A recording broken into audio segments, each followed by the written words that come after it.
What's going on, YouTube?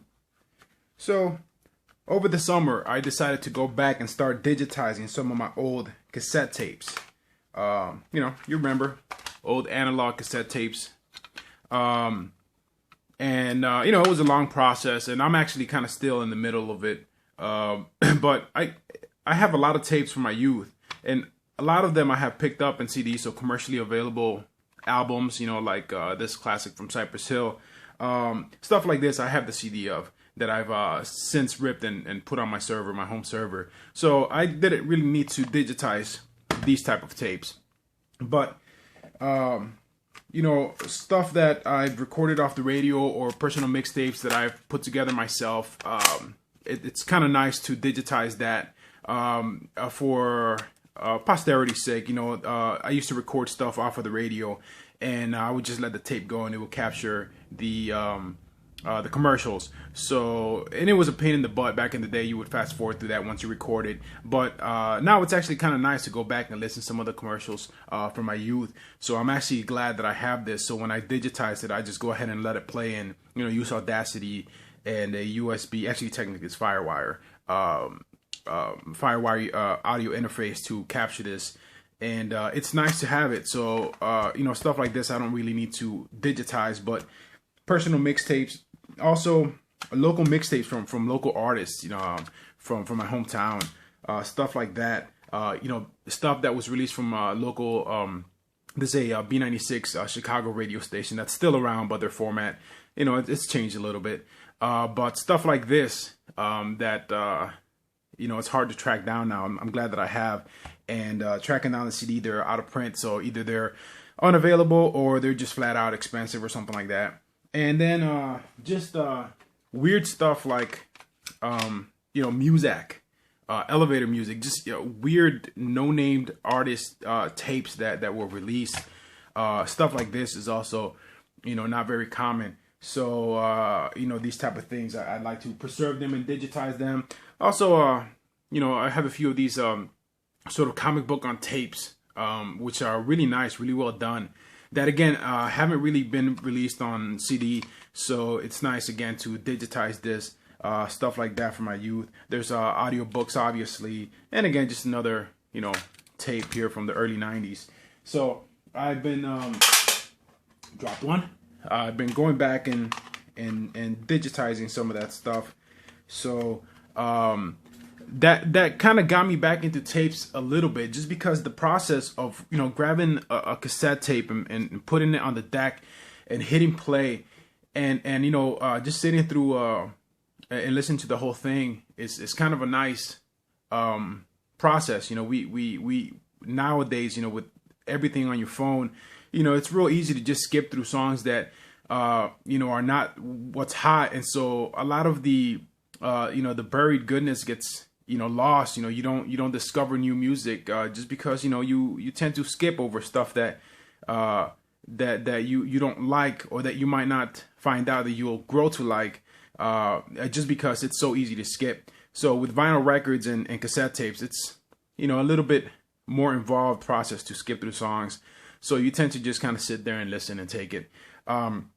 So like I said, when I was digitizing them, I fell in love again with the process of putting a cassette in the deck and hitting play. So I was curious and kind of started digging around to see if there was any tapes still being released.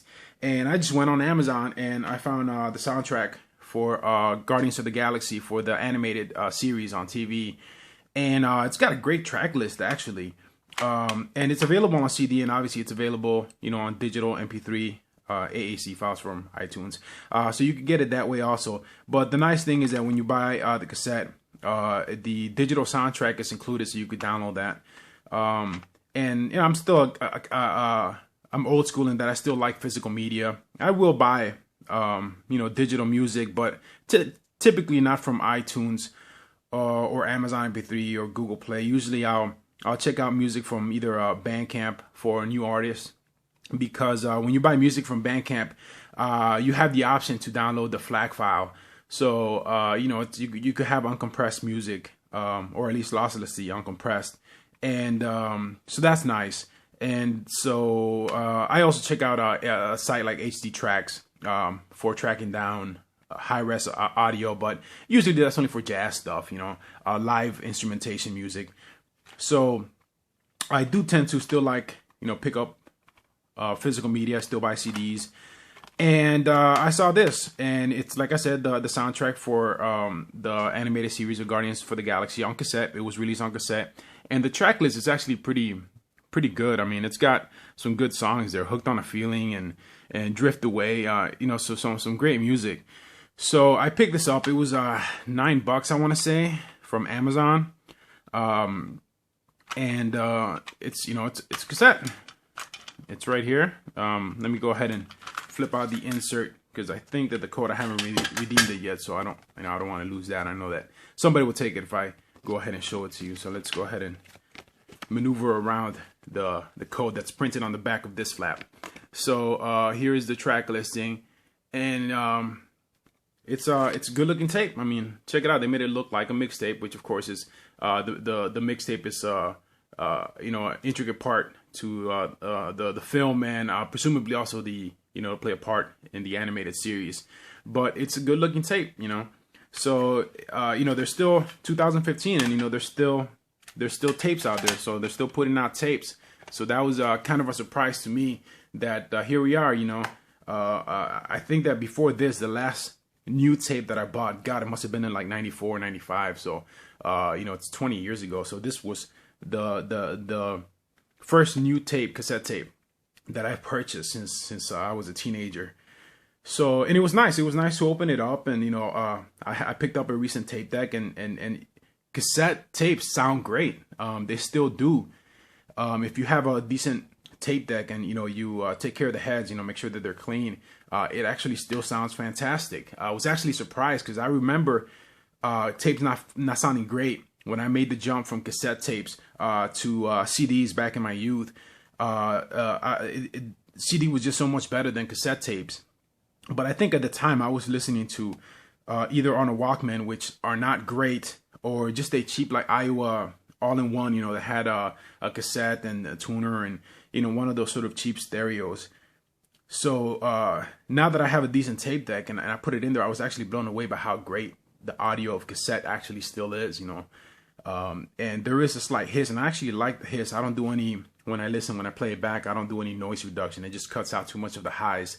So the hiss on it, which you won't catch on commercially available tapes all that much. They know how to handle that. But stuff that I recorded myself, either from mixtapes that I put together from other cassettes or CDs or whatever. There is some hiss here, but it's a nice hiss. It's a little noise. Life has noise. So it's nice.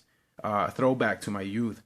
So I think that the wife is going to be thrilled about this, because the vinyl records have already gotten a little out of hand. So now I'm starting to consider, maybe I'll, when I'm at a garage sale or something like that, if they have tapes, I might start picking some of these up again. Just to add to the collection, huh? So that was it, guys. I just wanted to put a quick video together just to show you that 2015 and the tapes, excuse me, are alive. They might not be doing great, but they're still alive, and they're still putting out commercially released tapes. So that's it, guys. Have a good one. And the holidays are coming up, so happy whatever non-denominational holiday or Christmas or Hanukkah, whatever you celebrate. So have a good one, guys, and Happy New Year also.